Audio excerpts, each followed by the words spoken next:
Pak Didik, satu lagi ini yang sedang hangat juga dihadapi oleh Kereta Api Indonesia ya. Ini saat ini tentu kaitannya dengan soal pengoperasian proyek-proyek baru kereta api, tentu adalah soal kereta api cepat Jakarta-Bandung ya Pak. Ya. Tentu masyarakat, pemirsa ING semua juga sudah pasti membaca, mendengarkan bagaimana proyek ini segera akan bisa diselesaikan ya pada tahun 2023 ini. Dan kemudian nanti bisa mulai dioperasikan ya. Betul. Mungkin Pak Didik boleh kasih sampaikan update Pak, kira-kira kapan ya Pak operasi dari kereta cepat ini akan dilaksanakan, dan kira-kira hal-hal strategis apa yang perlu menjadi perhatian dari pihak KAI ya Pak, supaya operasionalisasi kereta api cepat ini bisa betul-betul bagus dan bermanfaat lah buat masyarakat. Baik.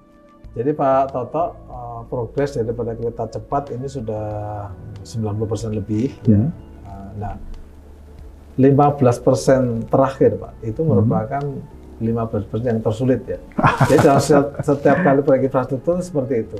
Nah ini sudah mendekati sudah 90% sekarang ini. Nah, apa yang kita lakukan milestone sekarang, track layang kita sudah selesaikan di akhir Maret. Nah kemudian selama April kemarin kita melakukan fine adjustment ya, bagaimana listrik aliran atas kita selesaikan dan adjustment mengenai sistem gelombang yang kita gunakan, ya, GSM yang kita gunakan.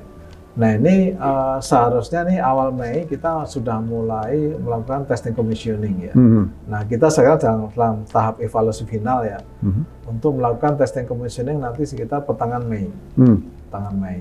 Nah, target pemerintah sendiri pengoperasian ini kan sesuai yang dinyatakan Pak Luhut itu sekitar pertengahan Agustus ya. Agustus ya Pak? Mungkin tepatnya 18 Agustus dan hadiah kemerdekaan nih. Sebagai hadiah ya? Iya. Kemerdekaan. Nah, prosesnya sekarang Pak, nanti testing commissioning kira-kira pertengahan Mei ini. Mei, ya. Satu bulan atau 2 bulan nanti kita akan selesaikan testing commissioning dengan baik. Nah baru nanti kita masuk ke trial operation. Setelah trial operation baru nanti COD-nya di bulan Agustus. Memang permasalahan cukup banyak ya, menyangkut financial, menyangkut construction dan O&M preparation, operation and maintenance operation.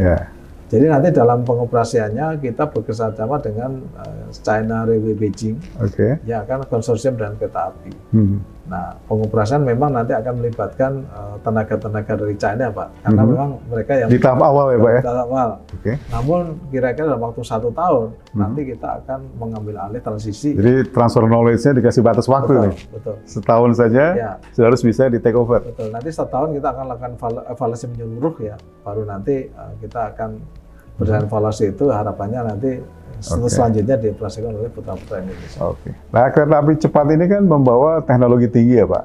Artinya nggak semua negara juga punya bisa mengoperasikan model seperti ini ya. Nah tentu juga kita membutuhkan talent-talent yang cukup punya kualifikasi lah untuk bisa segera tadi ya Pak dapat transfer knowledge kemudian mengoperasikan sendiri ya. Seberapa jauh sebetulnya kesiapan yang dilakukan oleh PT Kereta Api Indonesia Pak menyiapkan sumber daya manusia itu sehingga nanti mampu cepat Pak, tanda petik mengadopsi segala macam teknologi yang dibutuhkan dalam pengoperasian kereta api cepat ini. Pak Toto, prinsip-prinsip pengoperasian kereta api itu pada dasarnya sama. Memang kecepatan nanti akan jauh berbeda karena seperti sekarang kan kecepatan maksimum kita 120 km per jam. Untuk kereta cepat maksimum kecepatan 350 km per jam. Nah, sistem operasinya sama, cuma sistem persinyalannya Pak. Kalau 120 km kan kasat mata masih kelihatan ya. Nah, nanti itu ada di dashboard semua Pak. Jadi sebetulnya secara kompetensi kita sudah menyiapkan talenta-talenta kereta api. Ya, ada sekitar mungkin 600 sampai 800 orang yang kita siapkan. Maksudnya disekolahkan dikirim ke China apa seperti apa? Nah, mereka yang datang ke sini, Pak. Oh, instrukturnya yang datang ke sini? Datang ke sini. Karena kemarin kan waktu pandemi itu kan COVID ya. COVID ya. Jadi memang kita lebih baik kita mendatangkan dari sana aja untuk memberikan pelajaran di sini. Di pusat pelatihan kereta api, ada yang di PPI Madiun gitu ya. Kita lakukan secara masif sehingga nanti pada saat pengoperasian di awal memang awal-awal dari China, tapi pendampingan dari teman-teman kita sendiri nanti dalam waktu 6 bulan. Ini sudah mulai nanti teman-teman kita sudah mulai ambil alih. 1 tahun setelah kita evaluasi nanti baru secara total. Jadi tenaga lokal diharapkan dalam tempo setahun ya Pak, Betul. bisa mengambil alih pengoperasian.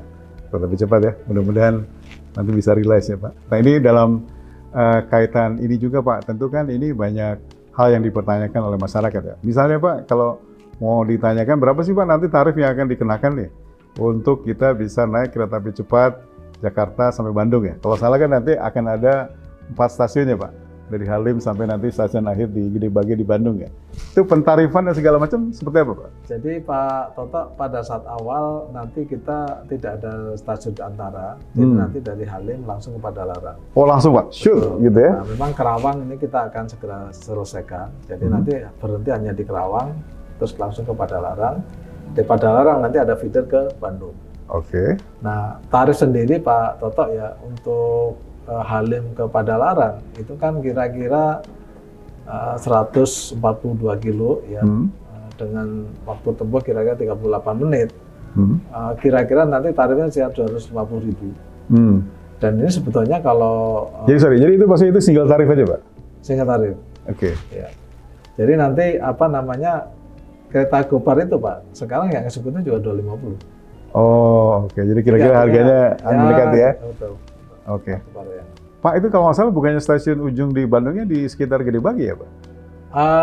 Deponya nanti di Tegaluar Pak. Oh Tegaluar, Depo ya maaf. Tegaluar. Tegaluar. Tapi nanti sebetulnya lebih banyak kalau yang tujuannya Bandung akan berhenti di Padalarang. Betul. Baru setelah itu dibuat feeder ke Ada feeder, betul. langsung ke Kota Bandung maksudnya? Jadi nanti Pak dari Halim ini terintegrasi dengan LRT Pak. Ya. Nah di sini nanti di Padalarang itu terintegrasi dengan LRT, apa namanya feeder Pak ya. Feeder ya? Nah nanti dari Padalarang ke Bandung itu kira-kira 18 menit melalui Cimahi Pak ya. Oke. Antara 18 sampai 21 menit sampai ke Bandung. Oke. Sehingga dan kita lagi tiketingnya nanti kan kita akan bundling Pak ya. Jadi dari Halim itu ya langsung ke Bandung. Bandung ya? Termasuk berarti untuk biaya kereta feedernya ya? Jadi satu ya? Ya. Wah ini berarti nanti orang yang kerja di Jakarta, domisili di Bandung udah nggak lagi jadi Bisa. masalah ya? Nah ini yang penting bagi masyarakat nanti ini akan merubah kebiasaan baru. Akan mendekatkan antara Bandung dan Jakarta. Nah ini yang apa namanya secara hubungan Pak, ini akan membangun pola kehidupan yang berbeda nih. Ya. Ya, namanya ini jarak itu tidak merupakan pembatas Pak. Jadi mau tinggal di Bogor, mau tinggal di Kebayoran ya. Dari Bandung tuh ke sini aksesnya cepat. Lebih cepat ya. Nah Pak, itu dengan kaitan kita akan kembangkan jalurnya lebih jauh misalnya Pak, bukannya sampai ke Bandung, bisa sampai ke timur Pak, sampai ke Surabaya. Apakah ada rencana juga nantinya kereta cepat ini misalnya tidak hanya berhentinya di Bandung, tapi bisa sampai ke arah timur sana Pak? Pak Toto, jadi kita target sekarang kita selesaikan ke Bandung dulu. Nanti kita akan evaluasi menyeluruh ya setelah ini beroperasi dari semua aspek Pak ya. Nah baru nanti kita akan berpikir bersama pemerintah Pak untuk meneruskan sampai ke Surabaya ya. Memang kalau dilihat skala ekonomis 142 km untuk kereta cepat itu terlalu pendek. Sehingga menurut saya nanti perlu dipanjang untuk bisa membangun kapasitas keuangan yang lebih baik. Jadi rencana ke depan mestinya itu bisa connect sampai ke timur ya Pak? Insya Allah. Supaya lebih jauh ya? Ya Pak. Jadi semacam Shinkansen lah kalau di Jepang ya Pak ya? Baik, terima kasih Pak Didik. Saya kira banyak sekali hal sudah disampaikan ya oleh Pak Didik sebagai Direktur Utama PT Kereta Api Indonesia.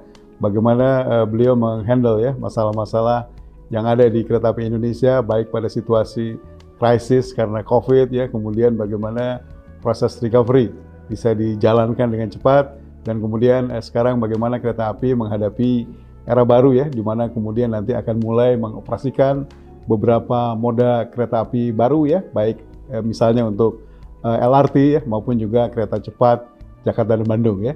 Jadi mudah-mudahan kita harapkan ke depan kinerja Kereta Api Indonesia akan semakin baik dan memberikan kontribusi yang makin besar bagi negara. Saya kira terima kasih waktunya sekali lagi Pak Didik. Mudah-mudahan ke depan akan semakin sukses ya. Terima kasih.